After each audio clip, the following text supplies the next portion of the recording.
дар мавҷ барномаи иттилооти хабар.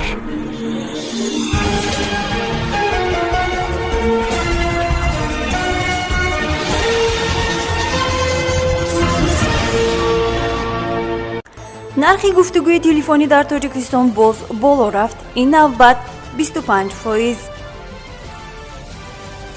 ҷамъияти ҳилоли аҳмар барои беморхонаҳою оилаҳои ниёзманд кӯмак расонидааст. 9 кӯчаи маҳаллаҳои навбунёди шаҳри Хоҷанд бо оби тоза таъмин гаштанд. муҳоҷироне ки дар задухӯрдҳо ширкат мекунанд, имкон дорад умрбод ба Русия роҳ надиҳад.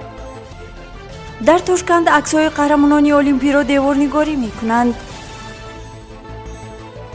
бо шарҳи ин ва дигар хабару рӯйдодҳо бо шумо ҳастам. мартаба раҳмонова. салом.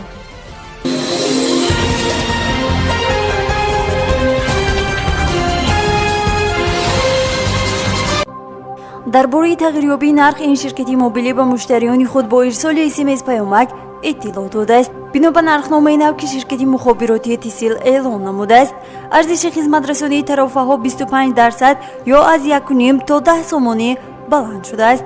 яке аз операторони ширкат зимни суҳбат сабаби болоравии арзиши хизматрасонии алоқаи мобилиро шарҳ дод. ӯ гуфт то ин замон ширкат аз рӯи тарофаҳо бо тахфифи 50% ба муштариён хизмат мерасонд, вале баъди ба анҷом расидани давраи имтиёзи ширкат танҳо 25% арзиши хизматрасониро баланд бардоштааст. ширкати тисел моҳи апрели соли гузашта бо ирояи паёмаки телефонӣ ба муштариёни худ аз ивази тарофаҳо ва баланд шудани арзиши хизматрасониҳои он хабар дода буд.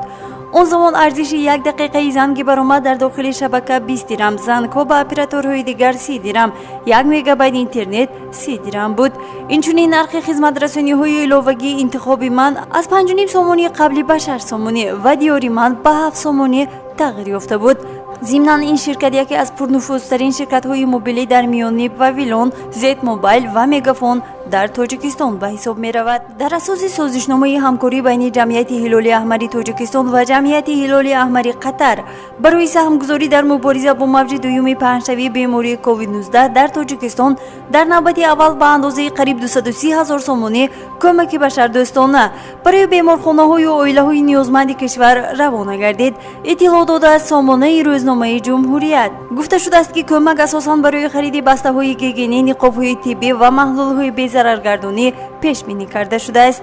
манбаъ хабар додааст ки тибқи нақша як қисми маводи мазкур ба чанд муассисаи тандурустии кишвар ва оилаҳои ниёзманди шаҳри Душанбе дастрас гардид. бояд гуфт ки ҷамъияти мазкур дар марҳилаҳои аввалини паҳншавии коронавирус дар ҷумҳурӣ дар расондани кӯмакҳои моддӣ ва анҷом додани корҳои фаҳмондадиҳӣ дар байни аҳолӣ миёни созмонҳои байналмилалӣ фаъолтар буд. мақомоти шаҳри Хоҷанд хабар додааст ки 9 кӯчаи маҳаллаҳои навбунёди шаҳр бо оби ошомиданӣ таъмин гардиданд. бинобар иттилои мақомоти шаҳри Хоҷанд барои бо оби нӯшокӣ таъмин намудани аҳолии маҳаллаҳои навбунёди соҳили рости шаҳри Хоҷанд идомаи сохтмони иншооти хатти обрасонӣ аз чашмаи деҳмои ноҳияи Ҷаббор Расулов ба шаҳри Хоҷанд зериншоати ҳавзҳои захираи оби нӯшокӣ минтақаи 1 ва 2 бо хатҳои обгузар идома дорад. гуфта шудааст ки бо бунёди инфраструктури зарурии об таъминкунӣ танҳо дар соли ҷорӣ 7 адад кӯчаҳои маҳаллаҳои 1, 2 ва 2 адад кӯчаҳои маҳаллаҳои 4, 5 бо оби нӯшокӣ аз ҳавзҳои захиравии маҳаллаи 14 пайваст шуданд ки беш аз 2000 нафар аҳолӣ аз он баҳравар гардиданд. бо мавриди баҳрабардорӣ қарор гирифтани марҳилаи аввали ин иншоот зиёда аз 15 000 аҳолии маҳаллаҳои навбунёди 4, 5, 14 ва 15 шаҳри Хоҷанд бо оби тозаи нӯшокӣ таъмин мегарданд. бо татбиқи ҳамаҷонибаи ин лоиҳа дар маҷмӯъ 10 ҳавзи бузурги захираи об ва дигар иншооти зарурӣ бунёд гардида, наздики 50 000 аҳолии маҳаллаҳои навбунёди шаҳри Хоҷанди вилояти Суғд бо оби тозаи ошомиданӣ пурра таъмин карда мешаванд. муҳоҷироне ки дар задухӯрдҳои оммавӣ дар қаламрави Русия иштирок мекунанд, бояд вурудашон ба кишвар умрбод манъ карда шавад. дар ин бора муовини раиси Думаи давлати Федератсияи Русия Пётр Толстой дар пахши радиои Вести FM изҳор дошт. ба гуфтаи ӯ муҳоҷирони корӣ на танҳо ҳуқуқҳои қонунӣ, балки масъулияти рафтори шахсии худро низ таъмин кунанд вай таъкид кард ки бо ин роҳ русия метавонад аз ташкили анклавҳои хориҷиён дар дохили ин кишвар ҷилавгирӣ кунад. ном бурда вазъи фаронсаро мисол овард ки дар он ҷо қувваи кори арзон аз африко меомад. онҳо анклавҳо гирифтанд ва дар баъзе минтақаҳо ки муҳоҷирон дар он ҷо зиндагӣ мекунанд ҳатто намехоҳанд омезиш ёбанд ва ҳоло чунин тамоюлҳо дар кишвари мо пайдо шуда истодааст, гуфт ӯ.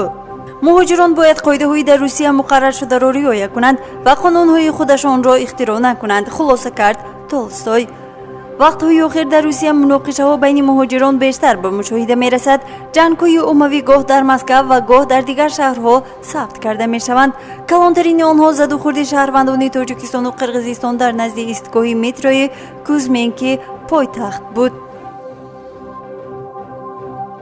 дар яке аз нуҳаҳои Тошканд дар деворҳои бинои бисёр қабата аксҳои қаҳрамонони Олимпиадаи Токио 2020 пайдо мешаванд. чунин иқдомро расомони ширкати Навда Груп пеш гирифтанд, хабар медиҳад Спутник Ӯзбекистон. роҳбари ҳокимияти ноҳияи Сергалӣ чунин иқдомро дастгирӣ кард. акнун муаллифон ба таъсиси стрит-арт оғоз мекунанд. ин тӯҳфаи расомон ба муносибати рӯзи истиқлолият будааст. ёдовар мешавем ки моҳи ноябри соли гузашта аввалин акси деворӣ дар ҳамон минтақа ба шарафи табибоне ки бар зидди коронавирус мубориза мебаранд кашида шуда буд. ин деворнигорӣ дар чораҳои кӯчаи Янги Сергилӣ ва Лутфкор пайдо шуд.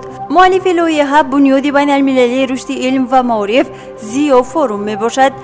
ба гуфтаи муаллифони ин асарҳои деворӣ ба аксҳои қаҳрамонони олимпия як нав арзгузорӣ ба заҳматҳои варзишкорон, мураббиён ва тӯҳфаи арзанда ба муносибати 30-умин солгарди истиқлолияти кишвар хоҳад буд. шунавандагони азиз, ҳаминҷо расидем ба фарҷоми барномаи иттилоъоти хабар. то барномаҳои дигар тансиҳату хонобод бошед. хайр. барномаи иттилоъоти хабар. аз рӯйдодҳои Тоҷикистон, минтақа ва ҷаҳон огоҳ бош.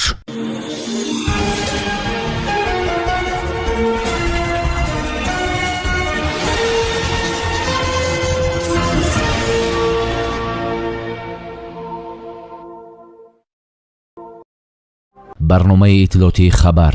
аз рӯйдодҳои Тоҷикистон, минтақа ва ҷаҳон огоҳ бош.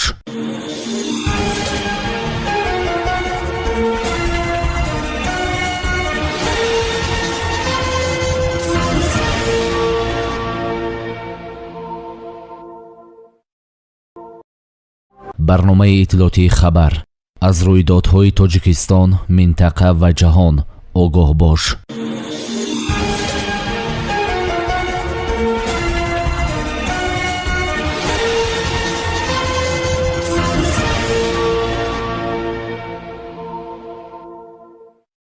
барномаи иттилоъоти хабар. аз рӯйдодҳои Тоҷикистон, минтақа ва ҷаҳон огоҳ бош.